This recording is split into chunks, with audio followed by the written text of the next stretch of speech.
Hello, my name is Andrew Wood, and this is my review of Libris Mortis, the Book of Undead. This book originally retailed for $29.95. You should be able to get it a fair bit cheaper than that on eBay. It was copyrighted in 2004. It is a 3.5 Dungeons & Dragons book. The book starts off with examining what it is to be undead, and continues with undead physiology and then undead psychology. It goes into examining the undead society and dealing with the religions of the undead. There's several new gods presented. There's a bit more on Neural. And one of the new gods is named Evening Glory, which is a neutral goddess, and her portfolio is love, beauty, and immortality through undeath. Her domains are charm, magic, and protection. She has a very vampiric quality to her. She's described sort of this almost beautiful-ish, corpse-ish sort of description to her with blue fingernails, and very, very, very interesting. There's a definite romantic quality to it, which is something I like to put in the characters from time to time to add another level of depth to them. I'm currently playing in a game that alternates on Sundays. Just started with only played one game session so far. I'm playing the first elf I've played in 17 years, a gold elf, who's basically building towards one of the PRCs in this book, which I'll mention just a little bit later. And I have him worshiping Evening Glory. He is a cleric of hers and also a necromancer. The book has a great number of new feats in it. I'll outline just a few of them that I particularly liked. Quicken Turning, which is just pretty much as it states, as a swift action, you can make a turn or rebuke attempt. However, you cannot make another turn attempt in the same round, but this is something that really helps get some more power out of that turning and really makes clerics quite lethal against undead, or anything else that can turn for that matter. Turn plants or fire elementals or what have you. There's quite a few different things you can turn with several of the different alternate builds and rules and domains and everything. There's also a large number of feats that are basically designed towards animating dead and making undead that you have animated more powerful, adding to their strength or giving them extra hit points, or all sorts of different things. There's quite a few of those. Another feat that I'm particularly fond of is called Profane Life Leech. I have it on this character I just briefly described, and in my last Forgotten Realms game, one of my players who was playing a halfling who was a thief and turned into a priest of Merkel was using that feat as well. It's quite interesting. I'll give a quick read to it. Profane Life Leech. You can channel negative energy to draw the life force from nearby living creatures. Prerequisite ability to rebuke undead. As a standard action, you can spend 2 of your rebuke attempts to deal a d6 points of damage to all living creatures within a 30-foot burst. This effect can't reduce any creature's current hit points to less than 0. You are healed of an amount of damage equal to the total amount of hit points that you drain from affected creatures. But this healing does not allow you to extend your full normal hit point total. And this feat does no damage to constructs or undead. Of course, you have to be careful with this feat as you can injure the other player characters. But it's quite interesting the way it works. There's artwork on the page of someone using the Profane Life Leech. Let's see if you can see this. Let's see. Here, I'm still getting used to this web camera. And there.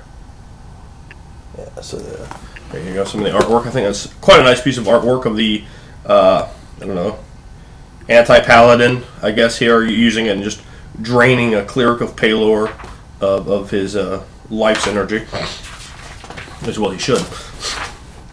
Further on, the book goes into undead class levels, very similar to how Savage Species outlined this aspect, and then talking about just giving you some different ideas for how the monster classes work, and then different classes that you could add to them afterwards. It's okay. It's something you could pretty simply have put together with using the DMG, or excuse me, with using the monster manual. there are 7 prestige classes for the living and 4 more for the undead, bringing the total to 11. The one that I like the best out of the group is called True Necromancer. That's the PRC that I'm building the character I've outlined earlier, the Gold Elf. Basically, you need some pretty mild prerequisites.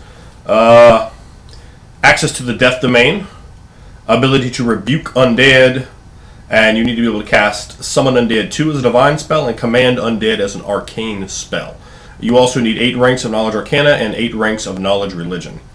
You have to be of any non-good alignment, and you need just 1 feat, Spell Focus Necromancy. I really like PRCs that don't just kill your feats. Some of them, like Blackguard, takes so many feats to get in, it just makes your class almost worthless.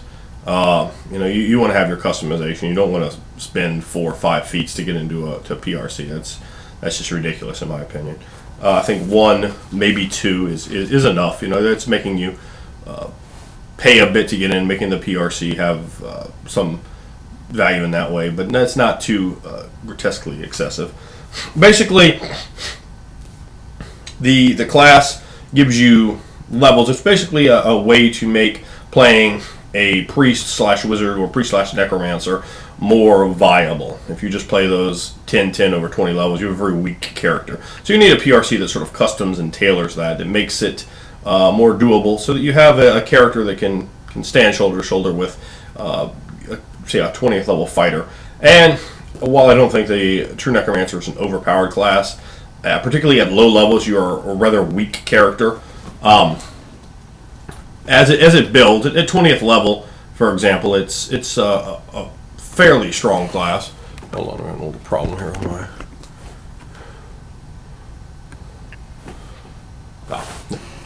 There we go. That's better. I don't have my webcam there, but the class has the PRC itself has 14 levels. It's designed to be entered by a 3rd level wizard or necromancer / 3rd level cleric. It doesn't work with too many other combinations. There's a few other ways you can get into it, but that's pretty much it.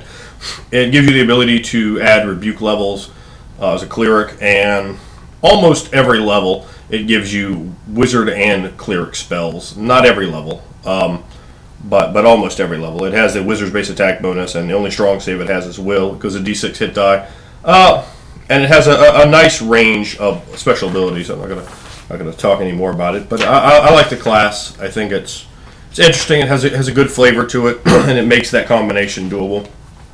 The book also has a large number of new spells. Obviously, a lot of them are necromantic, and a lot of them focus on the undead. Not as many of them necromantic as I thought they would have, but they are either kind of grotesque or sort of focus on the undead.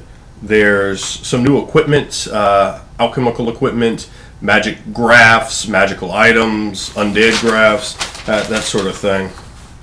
There's a large number of new monsters, and some of the artwork is actually very good in this book for the monsters in it. And they have one, the Necropolitan, which is designed, I suppose, to be a player character, an undead sort of player character. It's okay. And the book concludes with campaign ideas, a way to use various different undead in your game, some ideas for them, just a few pieces of art in there to give you location ideas. Overall, I really like this book. Libris Mortis, the Book of the Undead. I would give it a 9.25 out of 10. I think it is absolutely an excellent addition to any 3.5 collection. And that's my video. Thank you.